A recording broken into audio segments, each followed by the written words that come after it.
A number of years ago, a friend of mine who is a successful attorney was on a cleansing and weight loss diet, which had even included short periods of fasting. One of the things he had allowed himself was to consume large amounts of diet soda. After all, they're low in calories, right? Well, one Saturday, we were all outdoors participating in a charity work project. We were having a great time with a number of other friends. It was a warm day, so my buddy had consumed several diet drinks. All of a sudden, he went into a full-blown grand mal seizure and became unresponsive. It was really a scary and ugly scene. Someone called an ambulance and he was transported to the hospital for emergency care and observation. He had never experienced anything like this seizure before. After a painstaking examination and history were conducted, he was told that the culprit was the artificial sweetener aspartame. Aspartame is a sugar substitute that was developed in the 1960s and is known by a number of different product names such as NutraSweet and Equal, depending on the manufacturer. It's a low-calorie and is over 200 times sweeter than the regular table sugar that it replaces. Its major components are the amino acids phenylalanine and aspartic acid, and in addition, a weakly bonded methanol.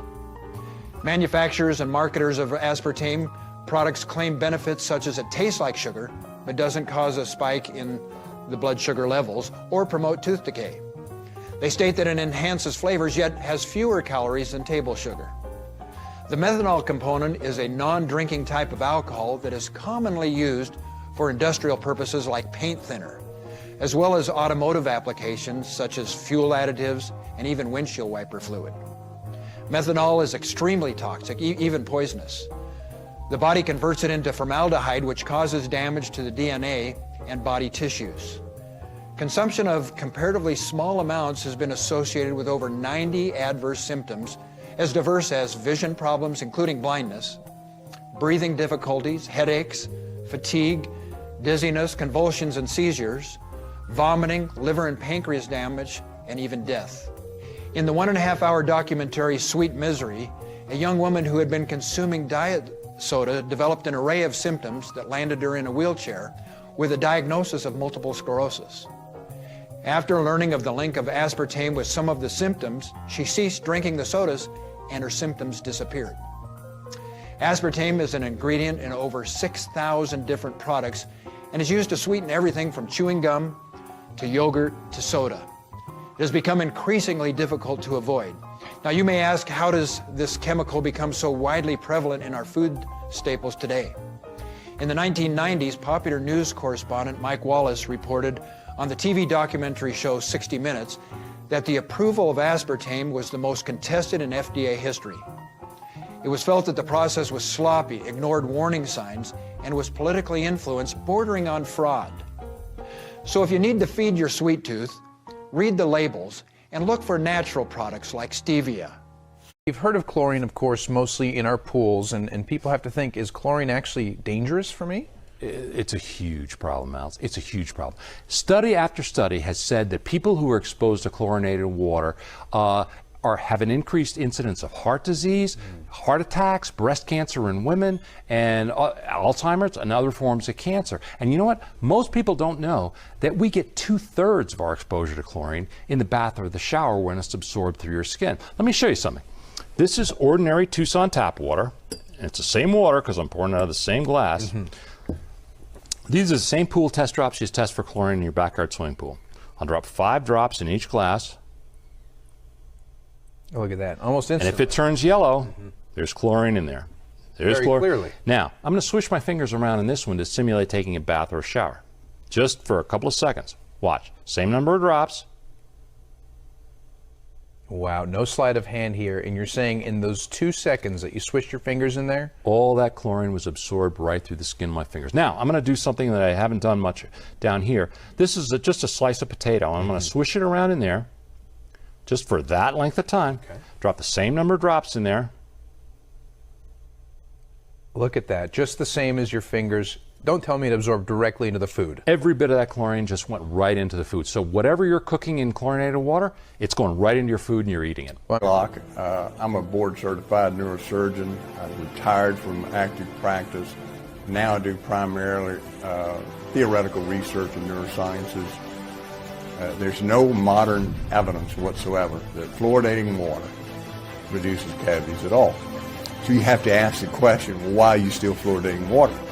Now, not only does that produce lethargy, apathy, weakness, tiredness in adults, but if you do it in pregnant women, the babies are born with low IQs and they never recover. We're developing a society because of all of these different toxins known to affect brain function. We're seeing a society that not only has a lot more people of lower IQ, but a lot fewer people of higher IQ. In other words, a dumbing down, a chemical dumbing down of society. So everyone's sort of mediocre. That leaves them dependent on government because they can't excel. A farmer has 15 sheep and all but 8 died. How many are left? A farmer has 15 sheep and all but 8 Died. Yeah. How many are left? Oh. They all died, that's what you mean. Name the month that we get the least sleep. I want to say December. July. July? January. February. She got it right. Wow. So tall. Okay. All but 8 died. Okay, all but 8 died. Oh, but 8 died. We've got some rather profound problems with fluoridation that are now well documented from laboratories all over the world without any question. For instance, one of them Dr. Varner did out of Europe, in which he looked at 0.5 parts per million, which is half of what's put in water, and found significant death of neurons in the brain and damage to the blood vessels that supply blood to the brain. Spell psychiatrist.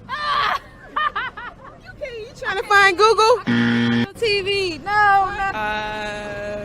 P-S-C-H-Y-C-I-A-S-T. Oh.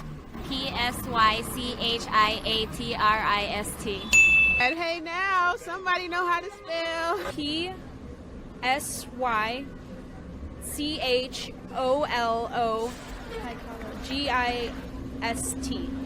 P-H-Y-S-C-H-I-A-R-T-I-S-T. P-S-Y... Psychiatrist? If 8 died, it would have 7 left. But all but 8 died. Right. That means they all died, man. Yet we have a government that is still pushing as hard as they can, using taxpayer money, to get all the water supply in the United States fluoridated. Fluoride reduces reproduction.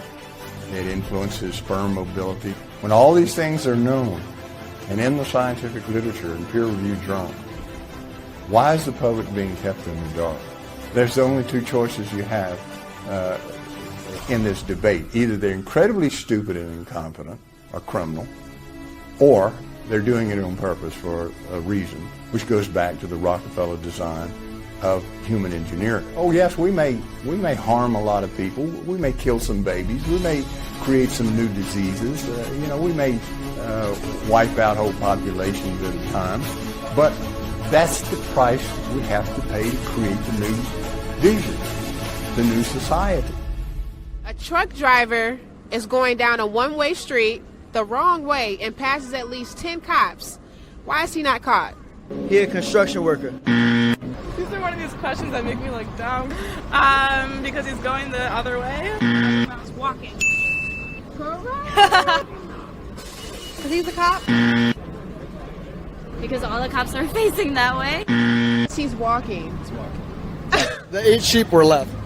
8 sheep was 8 were left. left. All but 8 died. Oh, all but 8 died. That's true. Wow. Okay, that's true. We have these people of lower IQ who are totally dependent. Then we have this mass of people who are going to believe anything they're told because they can't really think clearly.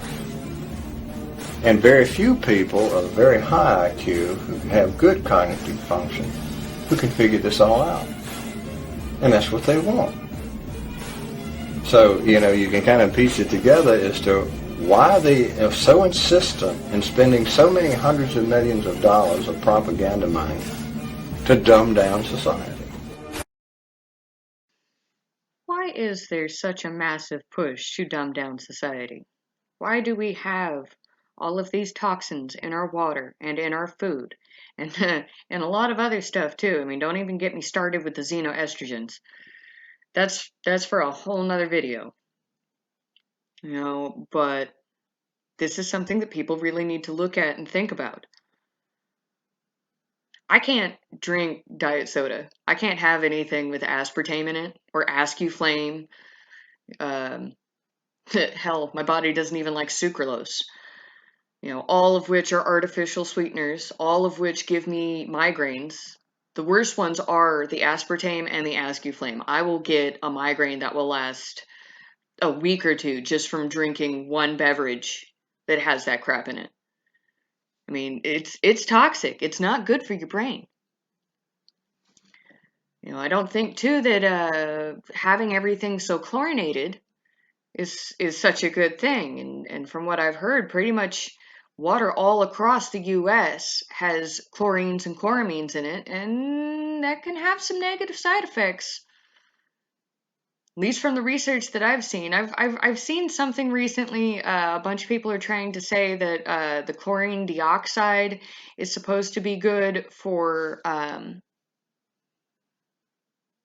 like fighting off viruses and bacteria and that kind of stuff. I have to do more research on that, because it sounds very different from what I understand of chlorine from the research that I've already been doing for the past several years. So that, if anybody wants to blow up down in the comments over chlorine dioxide, give me a bit to do some research on that, because I'm not sure on that. But from my understanding, chlorine is not something that is naturally occurring in the body, and it probably shouldn't be there. And fluoride. It's in the water. It's in the toothpaste. It's in a bunch of stuff you wouldn't even think about. It is not good for you. It does bad things to you. A society that can't think properly is easily manipulated. A society that is weak both physically and mentally from being poisoned for generations is not going to be able to defend itself well from opposing forces. I would say when it comes to trying to figure out who exactly it is that is putting all of these poisons in our water and in our food, follow the money. You follow the money, you can find the ties, you can figure out who's doing what. This video might get me in trouble. I'm not sure yet if this is technically medical misinformation. This video is not meant... I am not a doctor. These are not doctors' opinions. These are... Oh, I mean, I guess that last guy was actually a doctor who was talking about the fluoride, but this is for entertainment purposes only. Entertainment purposes.